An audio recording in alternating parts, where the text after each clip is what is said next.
پاکستان کی تاریخ کا میرے نزدیک یہ بدترین ٹرائل، اگر اس کو ٹرائل کہا جائے، کیا جا رہا ہے، جس میں آج تک پاکستان میں وکیلوں کو کبھی عدالت سے نہیں نکالا گیا۔ پہلی دفعہ ڈیفینس لائرز کو عدالتوں سے نکالا گیا، جہاں انہوں نے اجرا کرنی تھی، اور اجرا اپنے من پسند وکیل سے کروائی گئی جو کہ ضلع میں کہا سکتا۔ اور اس کے علاوہ پہلی دفعہ وکیلوں پر بندوقیں تانی گئی ہیں۔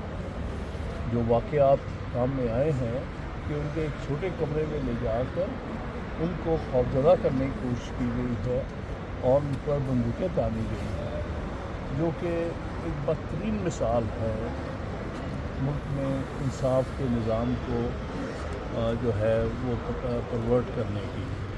لہذا اس کو ہم ٹرائل نہیں مانتے، نہ ہم سمجھتے ہیں کہ قانون اور آئین کے ساتھ کسی قسم کا بھی اس کا کوئی تعلق ہے۔ یہ سب کچھ غیر آئینی ہے، غیر قانونی ہے، ظلم ہے، زیادتی ہے اور جبر ہے۔ اسلام آباد ہائی کورٹ نے سائفر کیس کو 2 دفعہ کالعدم قرار دیا تھا، اور دوبارہ وہ گواہوں پر جیرا اور بیانات سارے، لیکن اس کے باوجود بھی پھر اپنے جو وکلاء تھے، جو اکیوز تھے، ان کے وکلاء کو نہیں اندر جانے دیا اور سرکار کے وکلاء کو پیش کیا گیا۔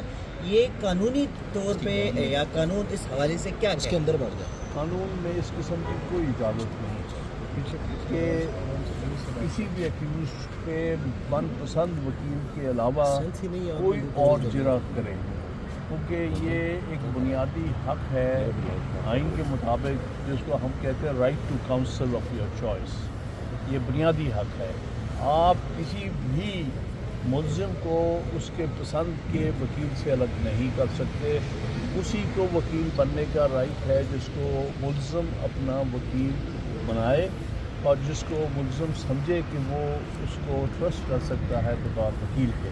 لہٰذا کسی ایسے شخص کو وکیل کرنا اسٹیٹ کے ایکسپینس پر، جس کو ملزم اپنا وکیل نہیں تصور کرنا چاہتا، نہ سمجھتا ہے کہ وہ اس کے لیے ایک وکیل کا کے جو ہے فرائض انجام دے سکتا ہے، یہ واضح طور پہ آئین کی خلاف ورزی ہے۔ سر، جو کل کی کارروائی ہوئی ہے اسی کو چیلنج کریں گے، یا کالعدم قرار دینے کے بعد سے اب تک کی تمام کارروائی سائفر کیس کی اس کو چیلنج کریں گے، حکم امتناع کی درخواست کریں گے؟ میں سمجھتا ہوں ساری کارروائی غیر آئینی اور غیر قانونی ہوئی ہے۔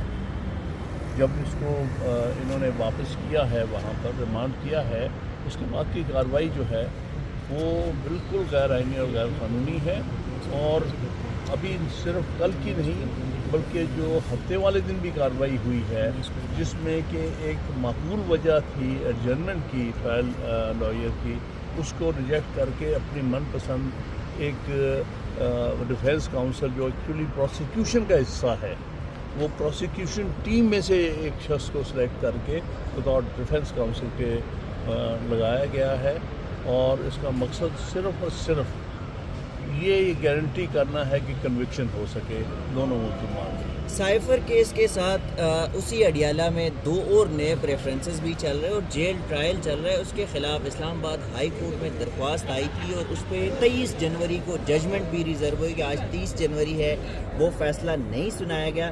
تو آپ سمجھتے ہیں کہ جو آپ آج لائرز آئے ہیں، بڑے سینئر وکلاء ہیں، اور آج آپ سٹے مانگیں گے تو آپ کو یہ سٹے مل سکتا ہے؟ یہ تو خیر وقت ہی بتائے گا، لیکن ابھی تک اسلام آباد ہائی کورٹ کی کارکردگی ایک طرح سے مکس ہے۔